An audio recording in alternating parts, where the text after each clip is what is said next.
In first excited state of hydrogen atom, first excited state of ரொம்ப கிளியரா கொடுத்துட்டான் hydrogen atom. The energy of the electron, is first excited ஸ்டேட்ன்றது second energy லெவலுடைய energy value நமக்கு தெரியும். It's correct. -3.4 electron volt, which is nothing but second energy level.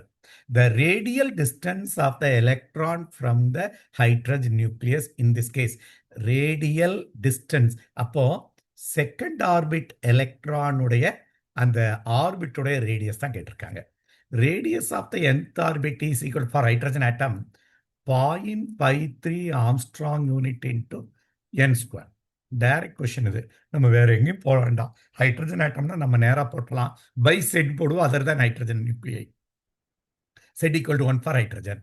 Okay, அப்போ 0.53 angstrom unit into 10 to the power of -10 into second orbit nothing but 4. ஏன்னா second ஆர்பிட்டோட radius தான். Energy வச்சு second orbit நம்ம கண்டுபிடிச்சிட்டோம்.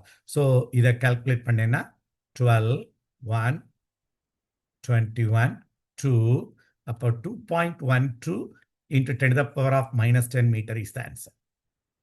The radius of the second orbit, அதுதான் radial distance of electron from the nucleus. நியூக்ளியஸ்க்கும் அந்த எலக்ட்ரானுடைய distance, second ஆர்பிட்ல இருக்க electronic டிஸ்டன்ஸ்ன்றது செகண்ட் ஆர்பிட்டுடைய டிஸ்டன்ஸ் தான். So 2.1 into 10 to the power of -10 metre தான் இதுக்கான ஆன்சர். இதெல்லாம் டைரக்ட் கொஸ்டின். ஃபார்முலா பல தடவை கிளாஸஸில் ரிப்பீட் பண்ணிகிட்டே இருப்பேன். இது 4 ஃபார்முலா உண்டு. ரேடியஸ்க்கு ஒரு ஃபார்முலா உண்டு, எனர்ஜிக்கு ஒரு ஃபார்முலா உண்டு, வெலாசிட்டிக்கு ஒரு ஃபார்முலா உண்டு, டைம் பீரியடுக்கு ஒரு ஃபார்முலா உண்டு.